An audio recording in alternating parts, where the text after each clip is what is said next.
The story you are about to see is real and deeply concerns every American. Take an area the size of New England, shift it more than 10,000 miles away. Put dense jungles, high mountains, narrow coastal plains, large swamps, and a broad river delta on it. There you have the setting. Some 15 million people with ancient culture. 95% are lowlanders of northern origin, but intermingled with other immigrants from the surrounding areas.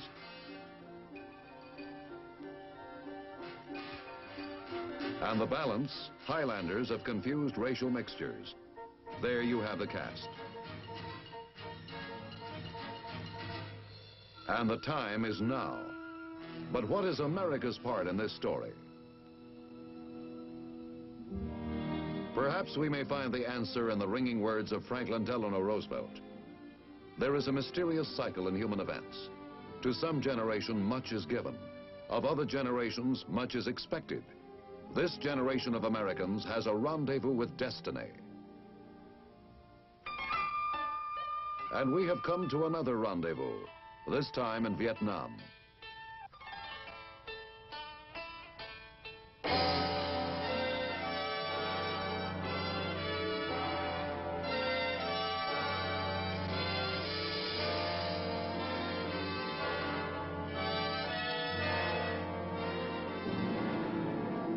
The origin of this rendezvous is complex.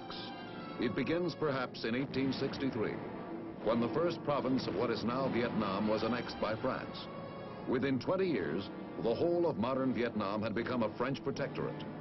The urge for national independence, which never died, emerged in force towards the end of World War II, and the communists took advantage of it. Thus, the returning French army found itself engaged in another war. But this was a war without front lines, and to many soldiers, seemingly a war without end.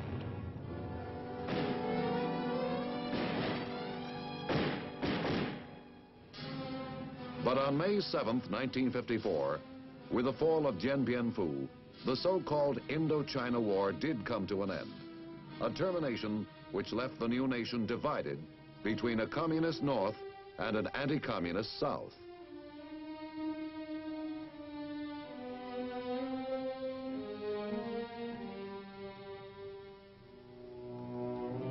As the military forces of the communist North, the Viet Cong, began to infiltrate the South in ever-increasing numbers, the situation called for a major decision by the United States. Here was a government on our side, ruling a country with some of the world's richest rice fields and a strategic location affecting the whole of Southeast Asia. What began as a revolution for national independence had been converted into another battlefield of the Cold War through the coercive terror and false promises of communism.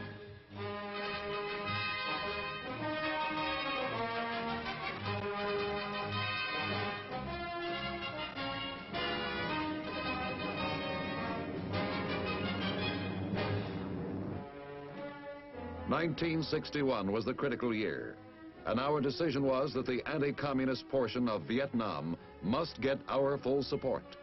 And so we came to Vietnam, Americans from the Army, the Air Force, the Navy, the Marine Corps, and civilians too, to advise and assist the government of South Vietnam. We face a rugged environment harboring an invisible enemy.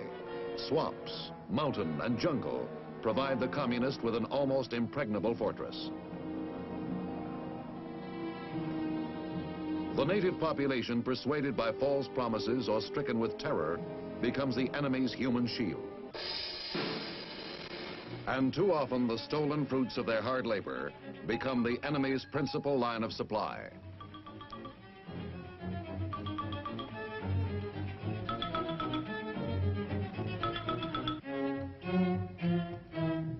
This is a war being fought in fragments. An attack here, an ambush there. Yet like a broken mirror, each fragment reflects the enemy's total plan. A war fought in the territory of our friends, the Vietnamese, with supplies and conscripts drawn from their own people to last as long as necessary to exhaust them from within. And then, when the time is right, a massive assault from without to furnish the coup de grace. What we are trying to do here is wrest back the initiative from the enemy. We must teach the Vietnamese to out-guerrilla the guerrillas.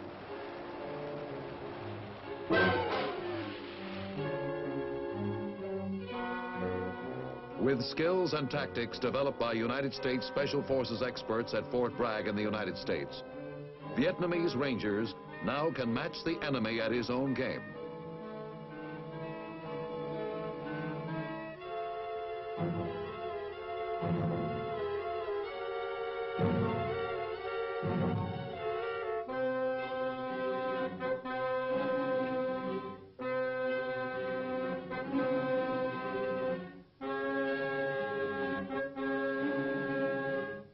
Guerrilla warfare in terrain like this creates an enormous problem of communication. We are training the Vietnamese Signal Corps and equipping them with modern instruments, making it possible to maintain constant liaison between operating units and command posts.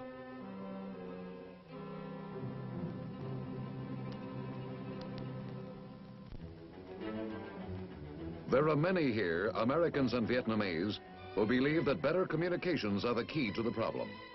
Their improvement is gradually depriving the Viet Cong of opportunities to apply overwhelming force to isolated villages and outposts, unable to summon help.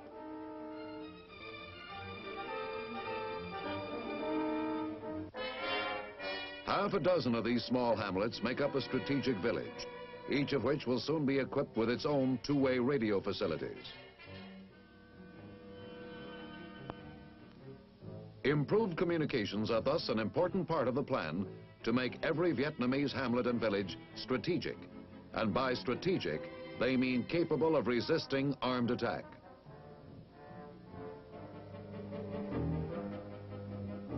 With speedy communication, retaliatory action against Viet Cong surprise attacks can be swift and pinpointed.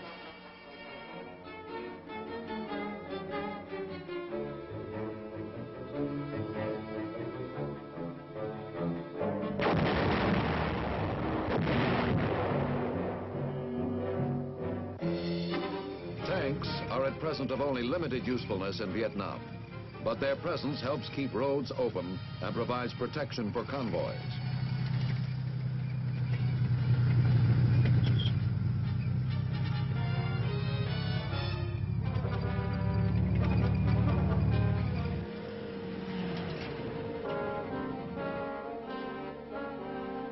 Guerrilla wars have a habit of growing into full-scale national wars. While fighting the very different tactics of guerrillas, no new nation can afford to neglect the strategy and tactics of conventional warfare, an error which the Vietnamese are careful to avoid.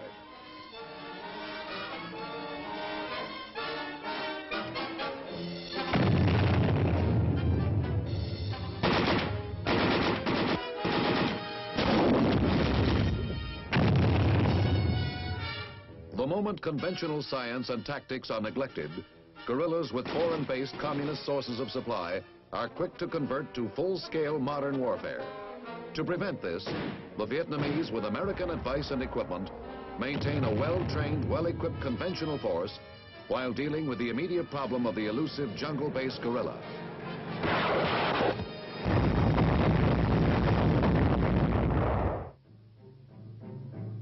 The different types of terrain in Vietnam have made the war into three wars. Each is fought on its own terms. First, in the Mekong River Delta, south of Saigon. Second, on the high plateau and along the low coastal strips of central Vietnam. And third, in the jungles of northern mountains, which run into the area held by the Red regime of Ho Chi Minh. The rich and fertile land of the Mekong Delta is a flat country with 2,500 miles of waterways crisscrossing vast tracts of rice paddies and mangrove swamps. American-trained and equipped Vietnamese naval units patrol the canals and rivers to bring security to remote villages.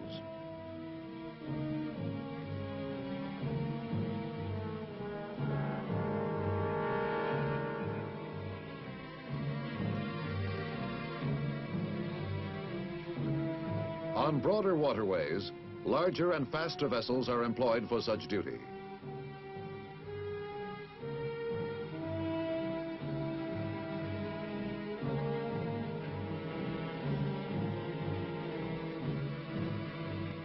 The long coastline of Vietnam presents a standing invitation to communist infiltrators.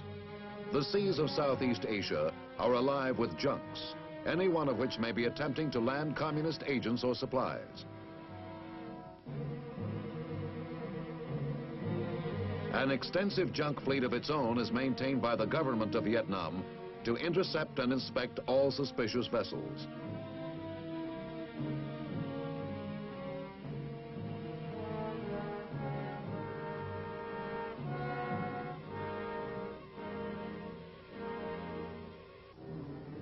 The Vietnamese Navy, though small, is also equipped with fast, modern naval vessels manned by well-trained crews.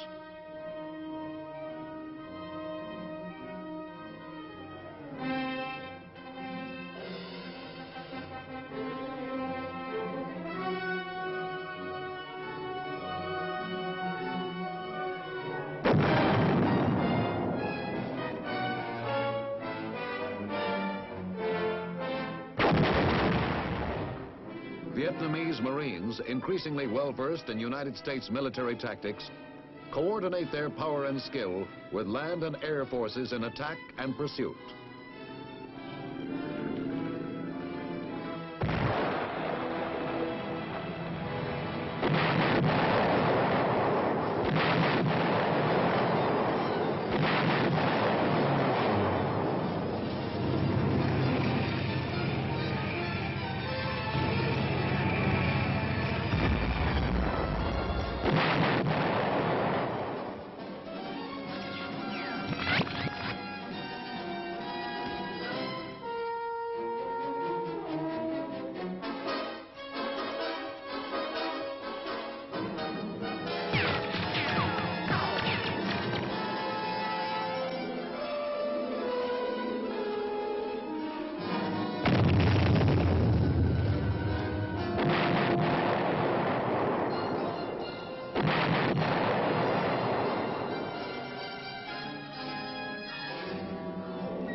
The Vietnamese Air Force has been built up into sizable strength with American aid.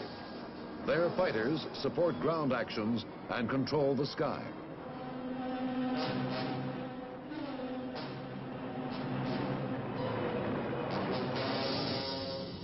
Their transport craft drop troops and supplies to keep the Viet Cong on the run, to trap them in a net.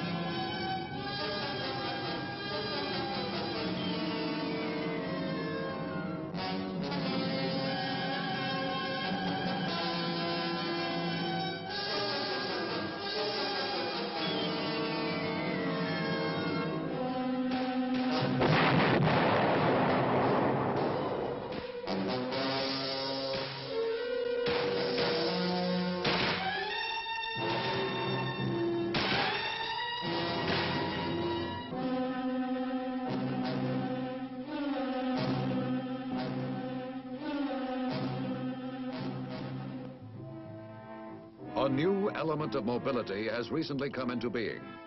The increasing use of American transport helicopters has made the enemy reluctant to travel or attack in large numbers. With the elusive Viet Cong moving stealthily through the swamps from concealed bases, speed is of utter importance in tracking down the attackers. Helicopter operations depend for their success on close coordination between Vietnamese regular army personnel, local intelligence sources, and American pilots.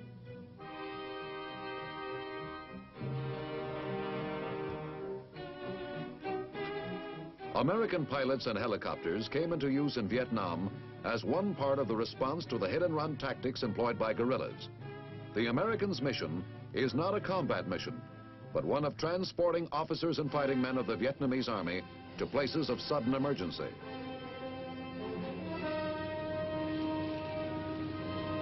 Often helicopters are used to lift hundreds of Vietnamese troops from their field headquarters to the scene of the crime.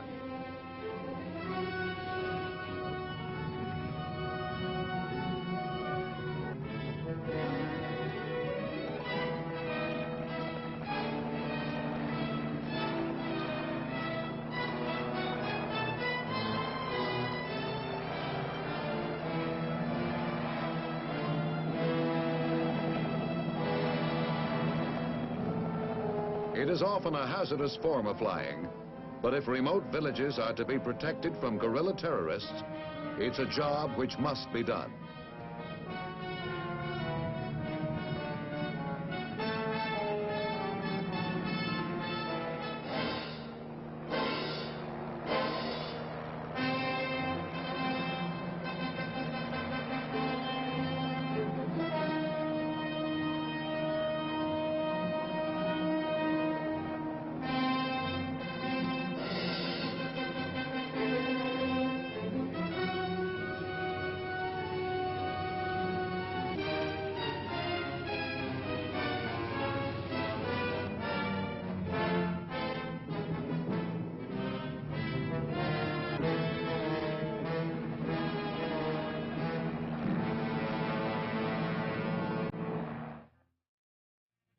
Although the communists can vanish by hiding in villages or submerging in canals with bamboo tubes in their mouths, quick action has often resulted in their capture.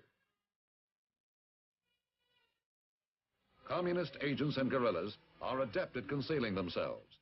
Some remote villages are literally honeycombed with secret tunnels and concealed caches of arms and ammunition.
A thorough search may require many hours of careful detective work, with something new turning up every minute.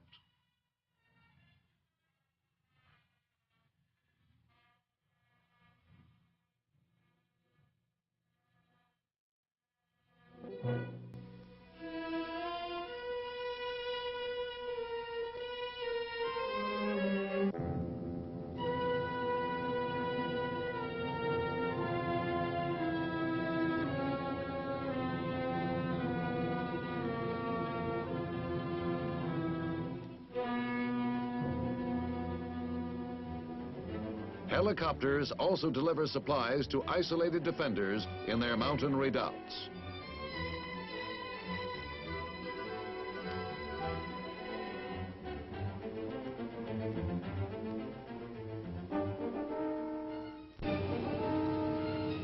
The helicopter makes possible the frequent rotation of men stationed in remote areas.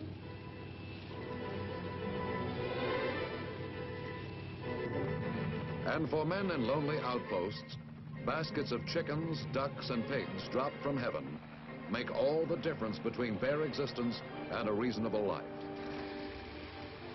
A most important function of helicopters and other aircraft is not only transport, but reconnaissance. For Viet Cong positions throughout the country must be continuously sought out and destroyed. In such probing operations, the casualties suffered by the Vietnamese have averaged only a fraction of those inflicted upon the enemy.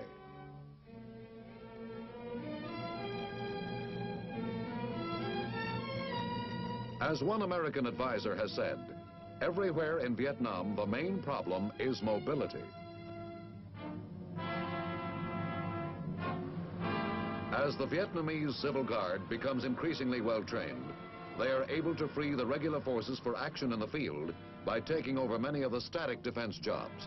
They guard bridges, rivers, and roads, and generally keep order and security in rear areas. In central Vietnam, nearly 40,000 square miles of sharp slopes and rugged mountains are some 10,000 square miles of flat farmland. Of it, none is more important than the Central Highlands. The Communist General Giap has said, to seize and control the highlands is to solve the whole problem of South Vietnam. It is a region which has been the object of the furious and incessant communist attacks. Today, however, American help in planning Vietnamese counteroffensives and an intensive program of psychological warfare to win the peasants has begun to slow the communist momentum. Americans are teaching both Vietnamese soldiers and volunteers from the villages techniques for patrolling surrounding jungles, flushing out the Viet Cong guerrillas before they can mount an attack.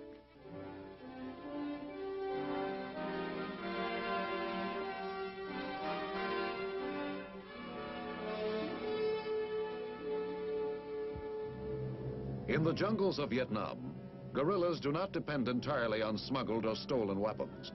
Using local materials and primitive traps, they can make life extremely dangerous for the unwary traveler.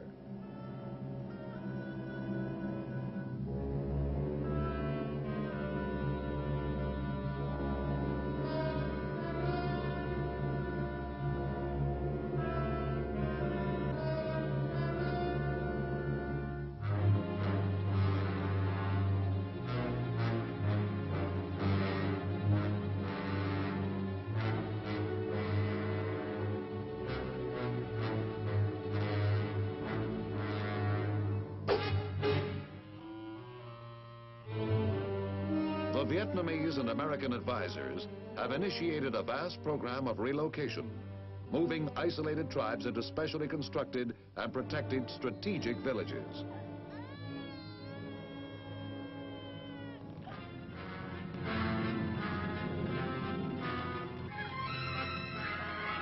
The arguments are strong enough, for the defenseless fall easy prey to communist terrorism. In the strategic villages, houses are enclosed by bamboo spikes, and fields are cultivated under the protective eyes of armed colleagues. Such methods deter the communists from attack and make infiltration extremely difficult. These newcomers are being trained by teams of Vietnamese and Americans, both military and civilian, to both rule and defend themselves. As the word spreads, thousands of these mountain people come down voluntarily.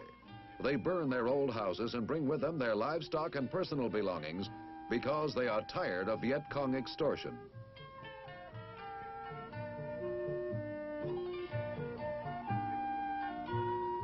Today, even a number of Viet Cong guerrillas, originally dragooned from the peasantry, have deserted and returned after learning that their homes are now secure against guerrilla terrorism. But security alone is not enough. The people must also have something to live for, some expectation of a better life. So American advisors and the American-trained Vietnamese civic action teams are also involved in teaching such matters as hygiene and providing basic medical care.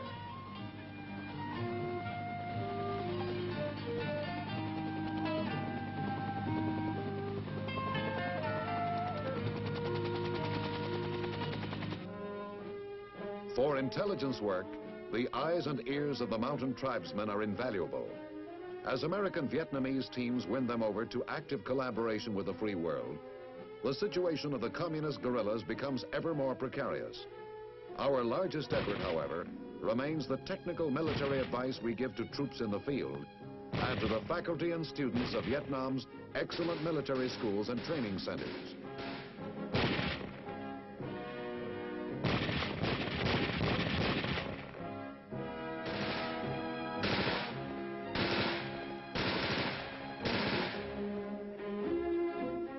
This is the Dalot Academy for Officers. In its 4-year course, the cadets learn not only tactics, but also science, mathematics, and the humanities. The Nha Trang Naval Center, the fountainhead of the future Vietnamese Navy.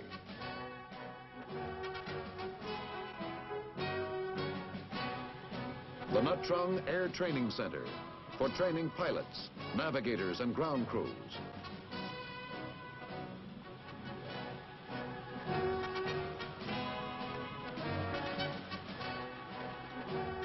The High Command and General Staff College for senior officers.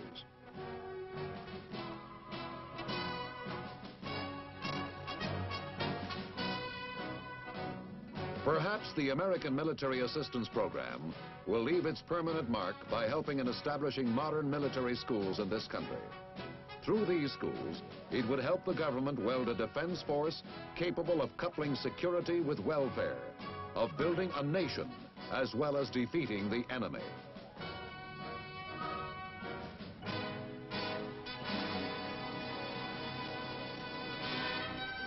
What leads us to our rendezvous with destiny in Vietnam is our deep concern with friendly nations everywhere, whenever they face communist subversion and aggression.